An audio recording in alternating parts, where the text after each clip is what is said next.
Ya, kembali lagi semua. Nah, kali ini udah kita buat kemarin videonya cara membuat flyback driver, tapi kurang lengkap lah kemarin kita buat.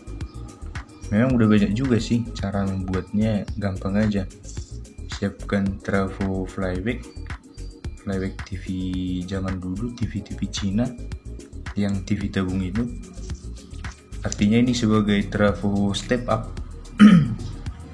Terus trafo ini sudah dilengkapi dengan lilitan sekundernya, artinya sudah ada lilitan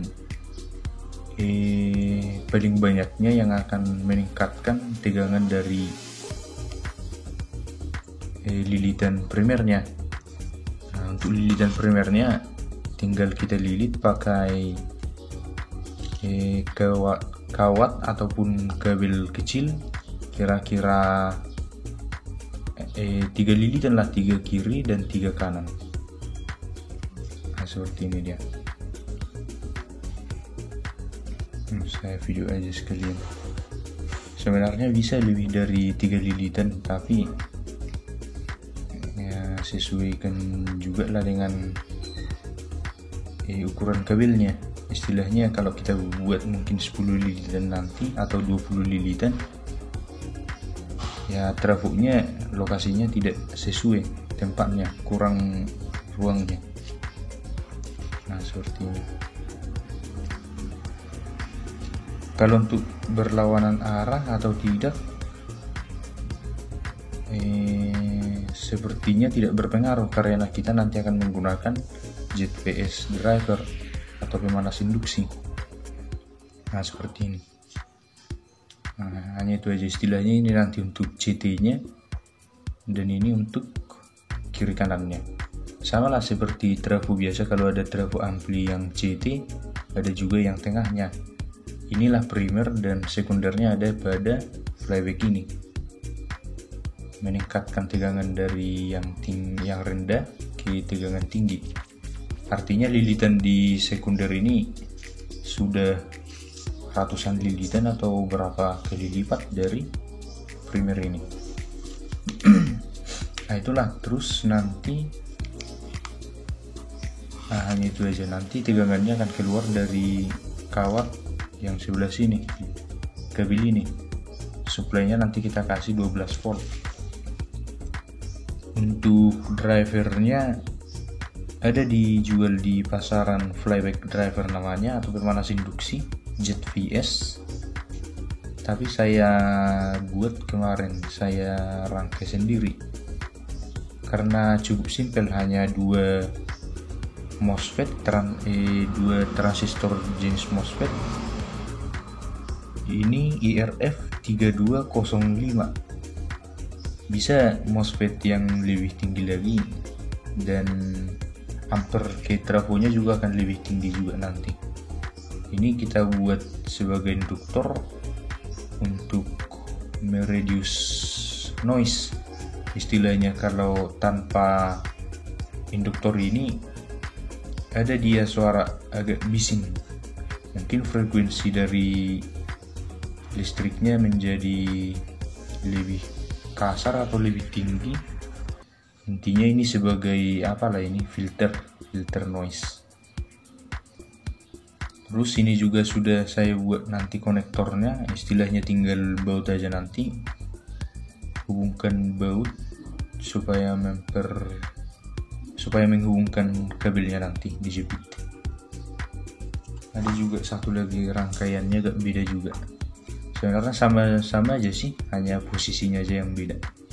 Ini posisinya kita buat induktornya di tengah, tapi kalau untuk urusan sambung menyambung udah familiar, banyak video-video di tempat-tempat lain saya lihat.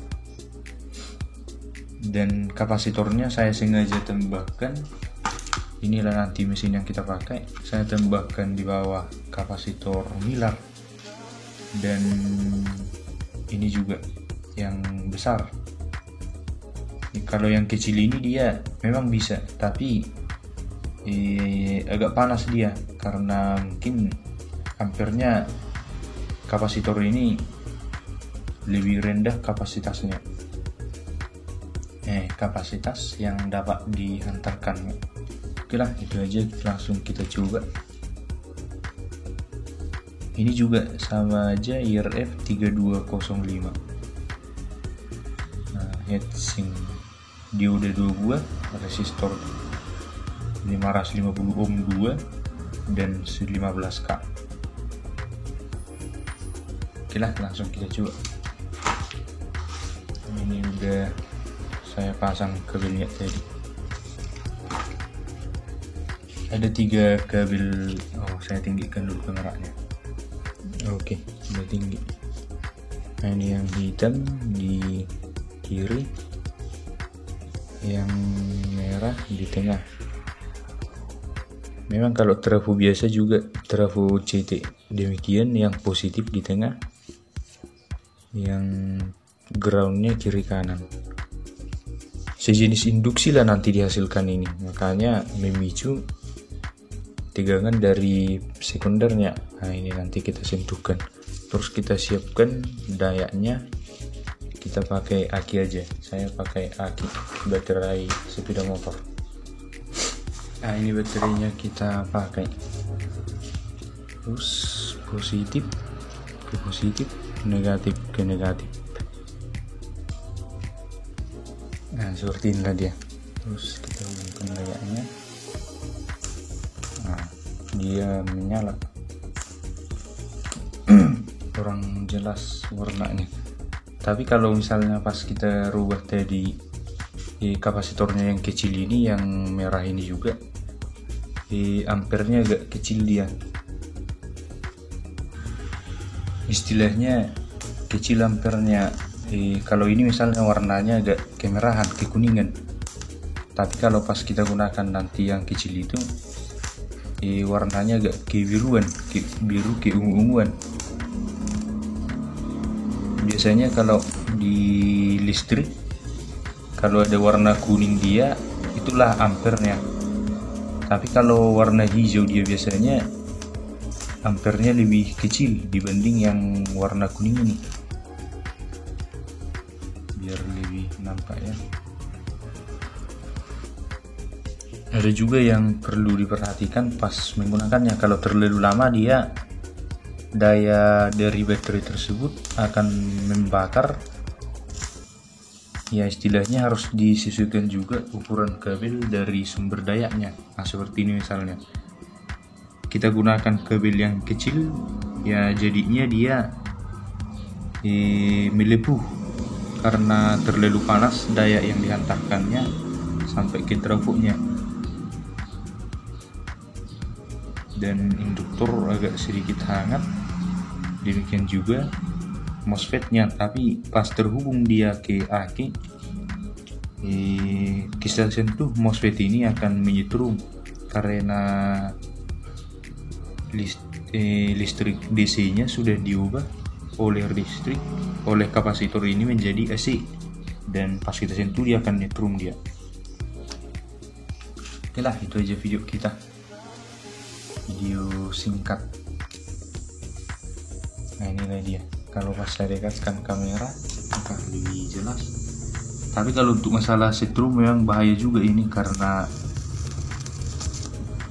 jauh aja kita, temperatur aja udah terasa agak hangat.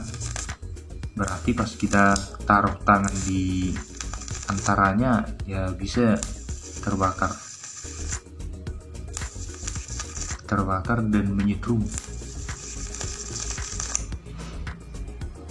Nah, pas lama aja kuat ini, kawat dari akinya udah cukup hangat. Oke, sekian video kita. Terima kasih atas waktu.